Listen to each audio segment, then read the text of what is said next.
infeccioso. Específicamente ya de POC, pues son 250 millones de personas que están afectados en todo el mundo, ¿sí? Como les dije, siendo la tercera causa, pero este es en principales en general, ¿verdad? En las defunciones en el mundo, pero cuando lo dividimos por el nivel socioeconómico, el daño que genera es mucho mayor, por ejemplo, en países de mayor ingreso. Esto suena un poco ilógico, porque en pacientes con en países con menor ingreso, el EPOC debería de ser más prevalente, o deberíamos de estarlo viendo de forma más arriba, ¿verdad? En la tabla. ¿Por qué? Porque sabemos que en los países de menor ingreso hay más consumo de humo de leña, ¿verdad? Se utiliza más el humo de leña para calentar las viviendas o como energía general, ¿no? Y también se fuma más. Entre menos los ingresos, se fuma más. Entonces, los países de menos recursos son los que tienen más EPOC. Sin embargo, cuando nosotros vemos las tablas de esa forma dividida, no está. Y en países de bajos ingresos, ni siquiera aparecen las 10 primeras causas. Y eso es tristemente porque no se hacen los diagnósticos, ¿no? O sea, realmente no es porque no exista, sino porque no existe una metodología adecuada para hacer el diagnóstico y por lo tanto no se hace el diagnóstico. Ahora, dentro de estas grandes enfermedades o de este grupo de EPOC, ¿no? De este grupo importante de pacientes que van a tener esta afección, ¿verdad? Muchos se mueren por las exacerbaciones del mismo, ¿sí? Fíjense que la mortalidad de los pacientes de EPOC aumenta terriblemente cuando el paciente tiene una exacerbación. Ahorita vamos a hablar de lo que es la exacerbación, que todos ustedes saben.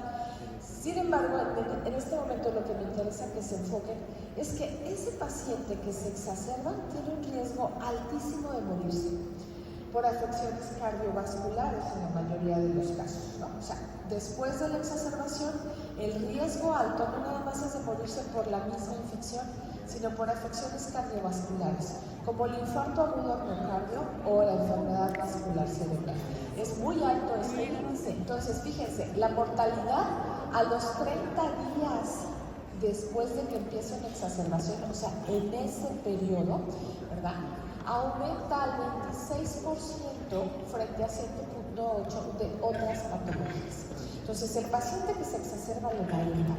Ayer nos hablaba en el módulo de POC el doctor Rafael Centeno de ese periodo oscuro, ese periodo negro donde entra el paciente cuando se exacerba, donde va a bajar la función pulmonar, donde tiene el riesgo de estas otras afecciones y tiene el riesgo de sobreinfección. Son pacientes que pueden morir y también son pacientes que a la vuelta del tiempo, entre más se exacerban, como ustedes saben, va disminuyendo la función pulmonar y el riesgo de más exacerbaciones y por lo tanto más muerte es mucho mayor. Entonces, insisto, bueno, pues el EPOC es un evento, ¿verdad? O la exacerbación en el EPOC es un evento catastrófico finalmente.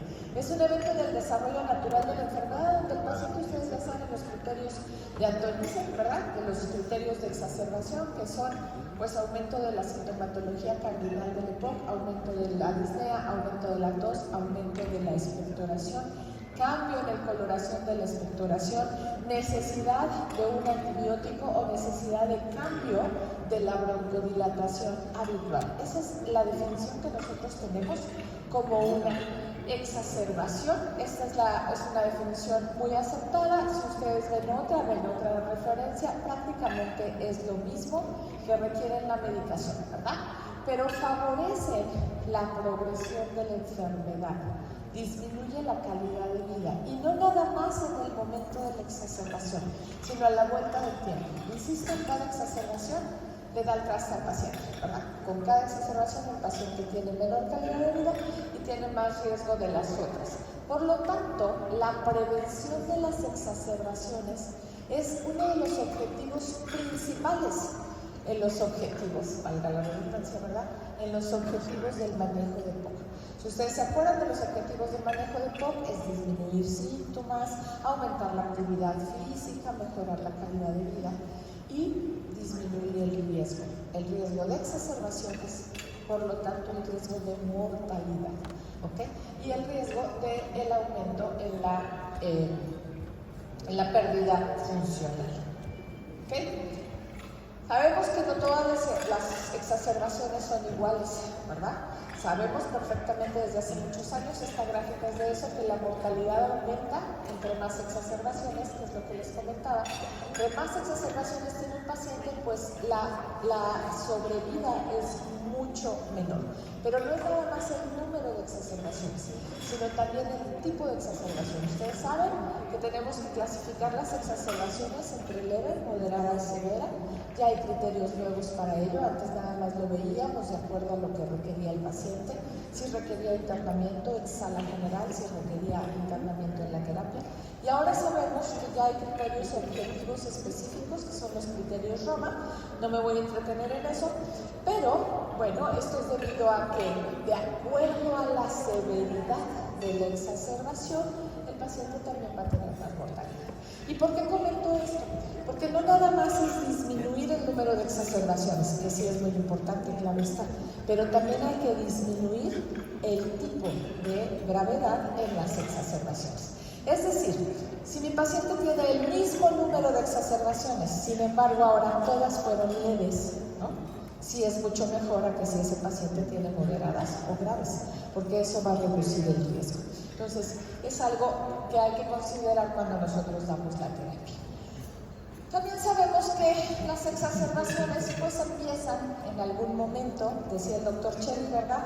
Lo cuide mucho o no uno al paciente, en determinado momento va a empezar esa exacerbación, va a empezar a tener estos eventos catastróficos y en cuanto llega el primero, el que sigue pues llega en determinado tiempo y el que sigue ya es un tiempo más corto y más corto y más corto.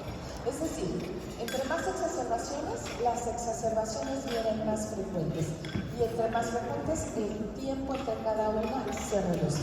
Y por otro lado, no puse la gráfica, pero ahorita quiero comentarles, ustedes saben, cuando tenemos una exacerbación el paciente baja su función pulmonar. Y cuando se recupera o el periodo de recuperación, pues va subiendo esa función pulmonar, pero nunca llega a donde estaba. Es decir, después de una exacerbación, por mucho que se recupere el paciente, por muy bien que le vaya, el BEF1 o la capacidad funcional pulmonar no va a regresar jamás a donde estaba. Entonces hay pérdida. Y esto no nada más en pacientes con EPOC, sino también en pacientes con asma. Van perdiendo función pulmonar. De ahí que el mal tratamiento del asma es uno de los antecedentes importantes para después desarrollar EPOC, porque se va perdiendo esa función pulmonar hasta el grado de ya no ser reversible y es uno de los antecedentes importantes para desarrollar EPOC. Bueno, pues tan impactante es una exacerbación, tan importante es la exacerbación en EPOC, que simplemente se ha dividido en dos grupos, ¿no? Bueno, tres, pero dos grupos básicamente, la clasificación. El de abajo, ¿sí? Sí tiene pocos síntomas o muchos síntomas, que es el grupo A y B, pero es el grupo que no se exacerba, que no tiene riesgo de exacerbación, ¿ok? Es el grupo con menos riesgo de mortalidad, es el grupo con menos riesgo de deterioro. Y el otro grupo, ¿no? El grupo rojo, decía ayer el doctor Rendón, lo divido en semáforos, ese grupo E es el grupo rojo, es el grupo que se va a exacerbar, es el grupo que se va a morir más rápido, es el grupo al que le va a ir mucho más mal. Insisto, esto es de la guía GOL, ¿no? Desde hace ya algunos años nada más están estos tres grupos, pero el grupo de rojo, ¿verdad? El grupo más preocupante pues es el E. Dentro de ese E, pues ya también lo platicamos ayer en el módulo de POC, ya hay terapias nuevas. ¿Por qué hay todas estas terapias nuevas? Bueno, pues por eso, porque las exacerbaciones son lo peor que le puede pasar a un paciente neumópata. Insisto, no nada más EPOC, asma, intersticiales, cada que se exacerba a un paciente le va mal, ¿no? Entonces, ¿cuál es la búsqueda o por qué cada vez ponemos más medicamentos? Pues por eso, porque el paciente requiere o necesitamos evitarle ese riesgo de exacerbaciones. Y entonces vean ustedes aquí que en el grupo exacerbado pues tenemos, obviamente empezamos por la terapia dual, LABA-LAMA, ¿verdad? No seguimos con eso si le va bien, pero si ese paciente sigue exacerbando, pensamos en ponerle esteroides si es que tiene los criterios que son eosinófilos de más de 300 o de 100 a 300, ¿no? O sea, estamos cuidando a ese paciente. Pero aún así tenemos pacientes que se siguen exacerbando. De ahí que a partir de 2025 entran en escena, ya gracias a los estudios que se han hecho y a la evidencia de que sirven, los biológicos en época, ¿no? Empezamos a ver ya Dupilumab en la tabla de Gold, sin embargo, en los estudios que se están haciendo no viene Dupilumab, vienen todos, viene TESE, viene MEPO, viene Benra, vienen todos, ¿no? Todos los biológicos para este grupo de pacientes que se siguen infectando. Es el momento de tratarlos, aumentando y aumentando y aumentando cada vez más medicamentos, porque eso es lo que nos propone Gold. Y no hay de otra cuando el paciente ya está ahí metido. Pero sí hay de otra si nosotros lo que intentamos es estar un paso atrás y evitar esas exacerbaciones. Y justamente para eso es la terapia, ¿verdad? Es el entrenamiento de la inmunidad innata, para tratar de que este paciente no tenga esas exacerbaciones, no tenga esas infecciones de repetición y logremos que vaya disminuyendo este impacto en su función pulmonar, ¿no? Entonces, lo que vamos a hacer es reducir el riesgo, prevenir la progresión de la enfermedad, ¿sí? Prevenir y tratar las exacerbaciones y reducir la mortalidad, pero lo que debemos de prevenir es la progresión de la enfermedad. Y en esa prevención es donde entra la inmunidad innata, tratando de evitar esas infecciones. ¿Okay? Por otro lado, tenemos también un gran problema, que esas infecciones se tienen que tratar, ¿no? Se tienen que tratar la mayoría de las veces, pues cuando son bacterianas, pues necesitamos un antimicrobiano. Y cada vez tenemos más resistencia bacteriana. Vean ustedes, ¿verdad? Es uno de las grandes amenazas que hay para la salud, esa resistencia, ¿sí?, alimentaria, un problema en la seguridad alimentaria y el desarrollo por esa resistencia a nivel de antimicrobianos. Pero no es nada más de antimicrobianos. No sé si ustedes han entrado a algunas charlas, ha habido muchas charlas en este aspecto y vamos a incluir, yo creo que este módulo de daño ambiental en el siguiente congreso, porque es bien interesante ver cómo también nuestra fauna está siendo afectada y a veces estamos recibiendo esa resistencia bacteriana, no nada más porque tomamos antibióticos y se crean, no nada más porque no cumplimos los esquemas, no nada más porque el médico prescribe un poco indiscriminadamente sus antibióticos, sino porque nuestra fauna o nuestra fauna comestible, ¿verdad?, está consumiendo productos o está consumiendo su alimentación, pues puede estar contaminada por el desecho de estos antimicrobianos. Eso es algo bien importante, o sea, no solamente son los antibióticos que consumimos, sino también parte de esta alimentación que estamos teniendo que puede estar condicionando ya una alteración en las resistencias bacterianas. Puede afectar a cualquier persona, ¿verdad?, sin importar género o todo.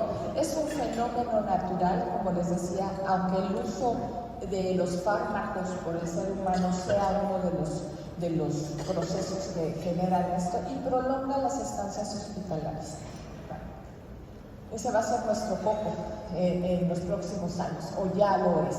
¿Cuál es el plan de acción de la OMS? Bueno, pues dentro de los planes importantes es reducir la incidencia de infecciones. Insisto, tenemos que ir más allá. Tenemos que, antes de estar tratando con triploterapia y con el inmunológico, lo que tenemos que hacer es evitar ese deterioro de los pacientes, disminuir esas infecciones, reforzar la vigilancia y la investigación, mejorar la sensibilización con nuestros médicos y con los mismos pacientes de por qué se hacen esas resistencias antimicrobianas con la industria, que la realidad es que la industria está muy preocupada por todo esto y está tomando medidas para desechar de forma adecuada estos productos antimicrobianos.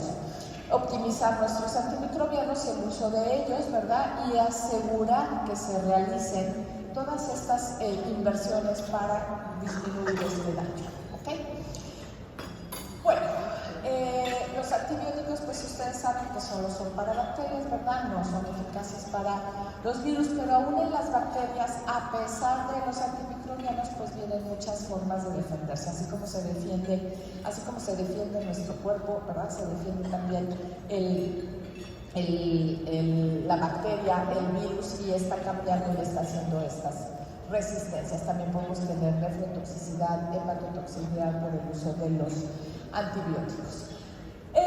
Y bueno, les comentaba, no nada más es el EPOC, sino tenemos muchísimos prescripción de antibióticos desde que estamos niños, esas infecciones de repetición de amígdala, ¿no? Por problemas de infección a nivel de amigdalitis, por problemas en general de vías respiratorias, o estos pacientes con asma que están generando, pues siempre, también ayer o antes se decía, ese paciente que está así visible y tiene tos y que de repente le están dando antibióticos de forma constante cuando en realidad lo que tienen que hacer es el diagnóstico de asma. Viene esta etapa donde se utilizan donde están los antibióticos, ¿verdad? Que por las décadas empezaron a utilizar altamente este grupo de antibióticos que ha generado esas resistencias, y después viene la época de las vacunas, en donde empezamos a ver una gran disminución en estos procesos infecciosos y disminución en la necesidad de los mismos. Ahora, ya específicamente, ¿qué ha pasado con esta inmunidad innata o con este entrenamiento de la inmunidad innata en los pacientes con EPOC?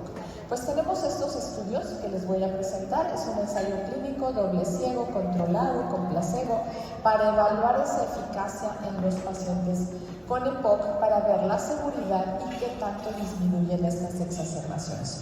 Insisto, siempre será, ¿verdad?, contra las exacerbaciones. Fue en 7 hospitales en España, fase 3, y lo que se pensaba ver o lo que se estaba buscando ver era esa disminución en las exacerbaciones. Sí, número de exacerbaciones de EPOC durante los 18 meses del estudio. Fíjense, el vacune o la inmunidad innata se prescribe a los pacientes durante 3 meses. En general, en algunos pacientes susceptibles se ha pensado en 6 meses, y el grupo de EPOC se pensó para eso, para 6 meses.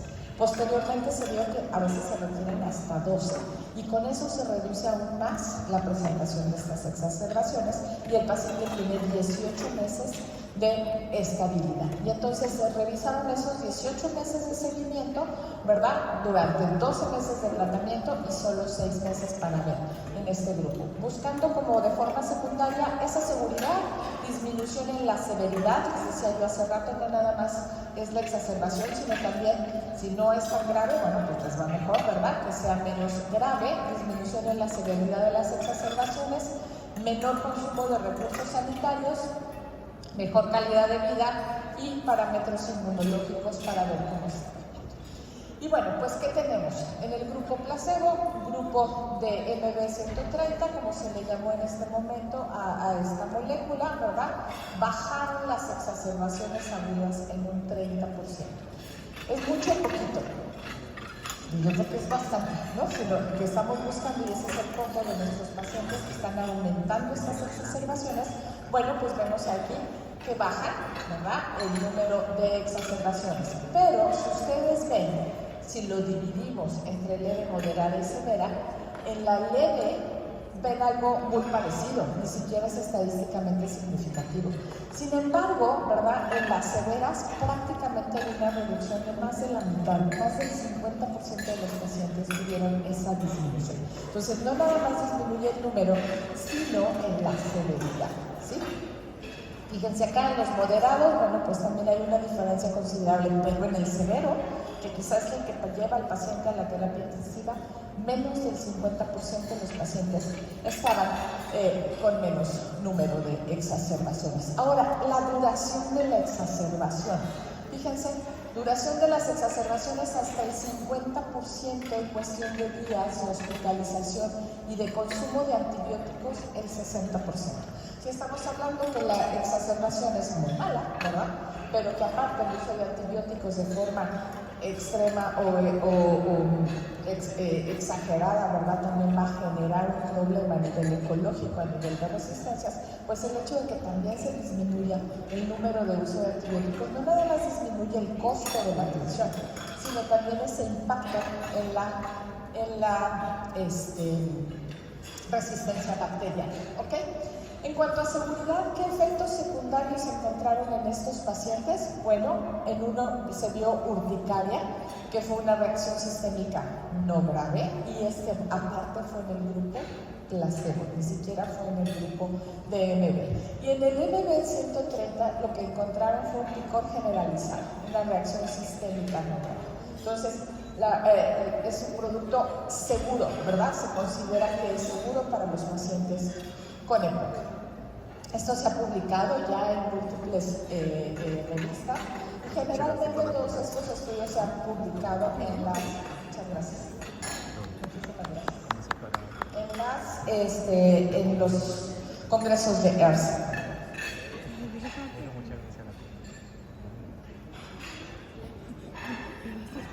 Se han estado dando estas novedades, ¿verdad? En diferentes años de publicación, como ven ustedes, 2021, un poco más atrás, etcétera, se ha estado dando esta data. Exactamente qué es Vacune. Bueno, pues es un estimulante de la inmunidad innata que va a ir justamente a esa inmunidad, que es la barrera de primera línea para la invasión microbiana. Eso es la inmunidad innata. Nosotros tenemos una gran cantidad de células. Yo lo voy a explicar de la forma más fácil, porque no me gusta todo ese rollo de los CD4, los CD8 y los CD. No sé si me gusta, pero es un poco enredado, ¿no? Pero ¿qué es lo que pasa con el sistema inmunitario innato? Nosotros tenemos una gran cantidad de macrófagos y células dendríticas que son como las madres, ¿no? O sea, son como las células totipotenciales, por decirlo de alguna manera. Y cuando estas se estimulan, empiezan a generar una reacción en cadena de algunas interleucinas que van a ir. ¿Qué diferencia hay o qué podríamos decir de forma general entre la inmunidad innata y la inmunidad adaptativa? La inmunidad adaptativa se van a generar células específicas para sarampión, por ejemplo. O sea, cuando yo recibo una vacuna para sarampión, entra el antígeno y mi cuerpo va a generar, ¿verdad?, un anticuerpo para sarampión, específicamente, no para otra cosa, me va a servir para eso, igual para SARS-CoV-2, me va a servir para eso, pero no me va a servir para influenza. Ese es el sistema adaptativo. Es más prolongada su duración, o sea, en ese paciente vamos a tener una protección de varios años. Ustedes saben, anteriormente pues ni siquiera se revacunaba contra sarampión, ahora sí es una inmunidad más larga, pero es específica, es de memoria para este tipo de antígeno. ¿Qué pasa con la inmunidad innata? La inmunidad innata lo que hace es... yo les digo así, como una explosión de células de defensa en general, que no son específicas. De hecho, ahorita vamos a ver que esta vacuna está conformada por 6 bacterias. Sin embargo, lo que se ha visto es que hay una respuesta para virus, para hongos, para parásitos. O sea, lo que hace es, insisto, es como una explosión de células de defensa no específicas, sino una respuesta que va a ayudar a combatir cualquier microorganismo que entre. ¿Sí? Entonces, esa es la diferencia con el innato. Es inespecífico, responde muy rápido, pero carece de memoria. ¿Okay? Por eso es que esa protección dura 18 meses, ¿no? Nada más. Y que necesitamos 3, 6 o 12 meses de tratamiento, porque es más corta. En cambio, la adaptativa, bueno, pues tiene memoria y responde despacio la primera vez, pero, insisto, solamente va a responder al antígeno específico. Entonces, son específicas de un patógeno. Las vacunas convencionales que nos van a dar esa respuesta adaptativa están mediadas por los linfocitos T y los linfocitos B, ¿verdad? Y son responsables de esa protección que tenemos contra el SARS-CoV-2, contra la varicela, contra la tuberculosis que se nos pone de niños y no se nos vuelve a poner, etc. Es esa memoria, ¿no?, que va generando por los CD4, por los CD8, va generando esta respuesta y bueno, ahí se almacena y ahí está. La mayoría de las vacunas va a eso, al sistema inmunitario adaptativo, ¿sí? A tener esta respuesta. ¿Qué pasa con los inmunoestimulantes o moduladores? Van al sistema inmunitario innato, ¿verdad? Insisto, no son específicas, carecen de memoria y me va a dejar muchos anticuerpos que van hacia diferentes lados, van hacia diferentes patógenos, insisto, incluyendo virus, ¿sí? Insisto, es como si fuera una explosión de respuesta. Esta explosión va a ir dada específicamente a las células o por las células dendríticas, ¿sí? Por eso es que la vacuna es sublingual, porque a nivel de la mucosa sublingual tenemos una gran cantidad de células dendríticas que van a generar esta transformación o esta cadena inflamatoria para darnos las diferentes interleucinas, el factor de necrosis, ¿verdad? El TNF o las interleucinas C y B, que nos van a ir generando toda esta respuesta a lo largo de nuestro organismo. Por lo tanto, vamos a entrenar a todo nuestro ejército inmunitario para que con cualquier virus, bacteria o algo que entre, nuestra respuesta sea mayor. Cualquiera de ustedes me diría, eso no es cierto, ¿no? ¿Cómo va a ser si no es específico? Pues los estudios lo demuestran, ¿no? Y tenemos una gran cantidad de estudios, bueno, tiene la industria una gran cantidad de estudios, ¿verdad?, que demuestran esto. Vean ustedes, esta es la respuesta que hace a nivel inmunológico con la vacuna de SARS-CoV-2 a los pacientes que recibieron esta molécula, el MB130, contra los que no la recibieron. Y ustedes se dan cuenta que esa respuesta inmunitaria pues es muy diferente. Vean la línea roja, ¿verdad?, del paciente que no tiene entrenamiento en la respuesta innata contra ese paciente que recibió el vacune y que tiene esa alza de células de respuesta, ¿ok? Por lo tanto, pues ya, 2 más 2 no es 4, ¿verdad? Sino vamos a potencializar, vamos a multiplicar esa respuesta inmunológica dando un entrenamiento al sistema inmunológico innato, ¿ok? Les decía a ustedes hace ratito, ¿verdad?, que no nada más es en el EPOC, sino desde antes tenemos que ir previniendo. Acuérdense que uno de los factores de riesgo para tener EPOC o para desarrollar EPOC, pues es justamente ese paciente que tiene infecciones de repetición a lo largo de la vida o ese paciente que tiene sibilancias.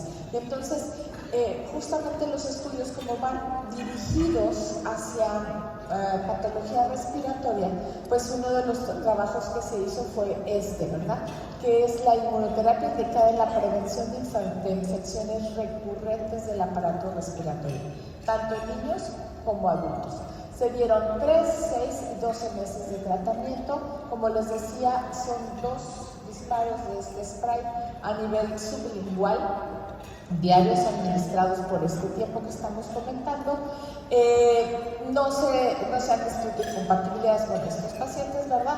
Y lo que sí hay que hacer es revisar que el paciente no lo consuma junto con alimentos o agua porque se pierde el efecto, ¿verdad? 15-30 minutos hay que dejarlo sin esto. ¿Cuáles son los microorganismos de los que está compuesto este vacune? Es una inmunoterapia que está basada en estas 6. Staphylococcus aureus, Epidermidis, Streptococcus pneumoniae, Klebsiella pneumoniae, Moraxella catarrhalis, Haemophilus. ¿Ok? Esta es la concentración que tiene, es sublingual, como les decía, y este es el excipiente que tiene. Y de esa forma se da.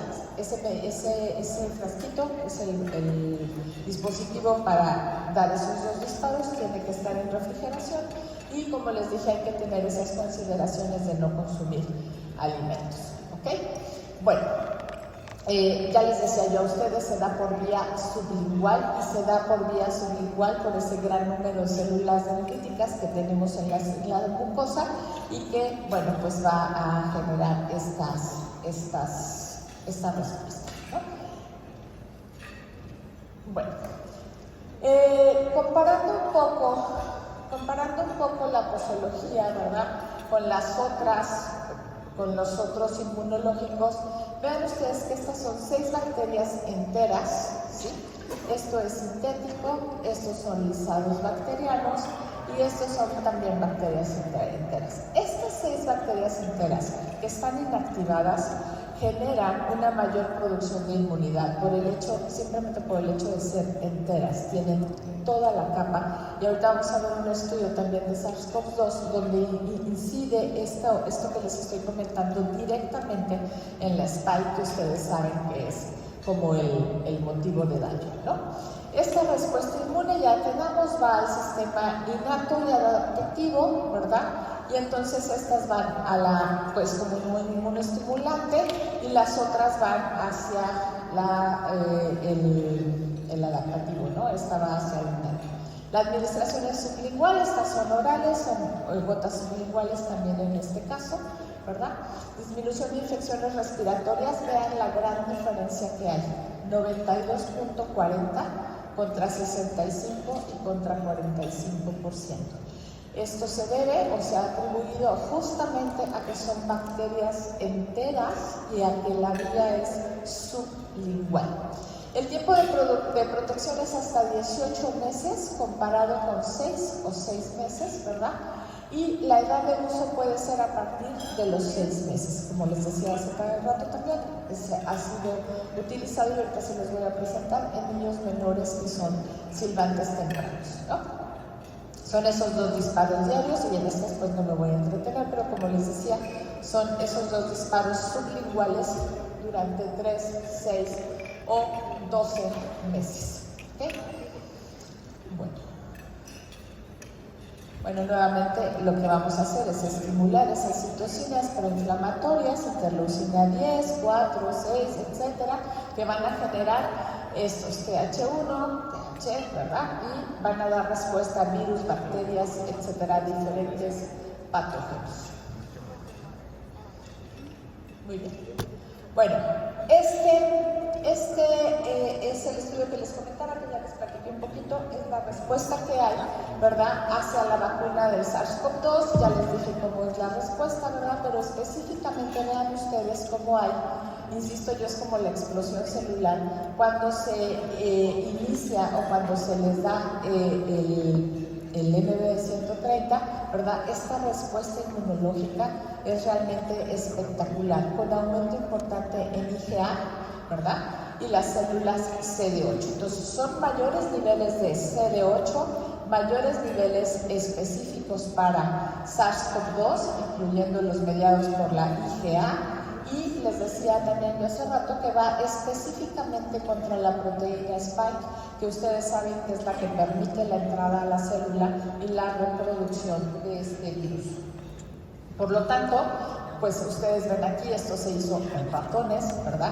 Y vean que 7.5 de cada 10 ratones, ¿sí?, que sobrevivieron comparados con los que no estaban expuestos a vacuna. Entonces, nosotros tenemos el grupo que no estuvo expuesto, prácticamente murieron, pues la gran mayoría, ¿verdad? Solo 4 de cada 10 animales experimentaron esa sobrevida, sin embargo, 7.5 de cada 10 animales que recibieron vacuna sobrevivieron a la infección. Bueno, en vida real, los estudios que se han hecho en vida real con esta molécula, pues vean, este es una inmunización, ¿verdad?, en pacientes que tienen infecciones recurrentes del aparato respiratorio de forma general, y vean aquí qué infecciones se estuvieron observando, ¿verdad?, desde neumonía, amigdalitis, bronquitis, sinusitis, etcétera. Son pacientes que tienen, como les digo, hay niños que constantemente se están enfermando, ¿verdad? Ya sabemos que pudiera ser asma, pero bueno, están teniendo esas infecciones de repetición, o adultos que están teniendo esas infecciones de repetición. Este es el número de infecciones que tenían por año antes del estudio, y vean acá, cuando reciben esta MB130, incrementan los niveles de anticuerpos IgA en la mucosa respiratoria, y esto genera una reducción en el número de infecciones del 94%. Es verdaderamente pues un porcentaje muy alto, ¿no? Si ustedes lo ven en una gráfica, vamos a ver cómo son nuestros pacientes que estaban presentando de 3 a 5 infecciones recurrentes en el transcurso de un año, como en el siguiente año de vigilancia este nivel disminuye de forma muy considerable. Vean ustedes, no hay uno solo que no haya disminuido la incidencia de las infecciones, ni uno solo, ¿no? Si nosotros vemos también específicamente amigdalitis recurrente, vean ustedes estos pacientes que no nada más se vio si disminuían los episodios de infecciones, sino también si disminuían el uso de antibióticos, si disminuía el tiempo de la infección y si disminuía con esto la necesidad de un tratamiento quirúrgico de amigdalectomía, ¿no? Y estos son los resultados. Vean ustedes, este es un grupo que recibió antibióticos y el que no recibió antibióticos, y en el grupo que recibió, antibióticos, pero recibió el Vacmune, el MB130, y vean los que evitaron la cirugía, ¿no? Los que necesitaron cirugía. Entonces vemos aquí que el 82% de los pacientes que recibieron el MB130 no requirieron el tratamiento quirúrgico, contra prácticamente la mitad del grupo que solo recibió antimicrobianos. Entonces la gravedad se disminuye. Y les decía, ¿por qué esta importancia? Pues aquí lo tenemos, esto es la guía GOLD 2025, pero esto lo manejamos, o esto se maneja en GOLD desde hace 1000 años, ¿verdad? Donde tenemos esas infecciones de repetición como factor desencadenante o factor de riesgo para el desarrollo de nuestros pacientes. Y acá igual, el asma, ¿no? Son pacientes asmáticos que van a desarrollar. Fíjense, estos son 2 estudios clínicos en niños, ¿verdad? Ensayo clínico aleatorio doble ciego, ¿verdad? Eficacia y seguridad en pacientes con sibilancias recurrentes, en bebés que tenían sibilancias recurrentes. ¿Qué es lo que se vio? Y a veces está otro, ¿verdad? En pacientes con EPOC, pero voy a hablar ahorita de los pacientes con sibilancias recurrentes. Son niños que están recién nacidos y que están expuestos, ustedes saben, a una gran cantidad de patógenos, ¿verdad? Porque esa es la forma de generar esa inmunidad.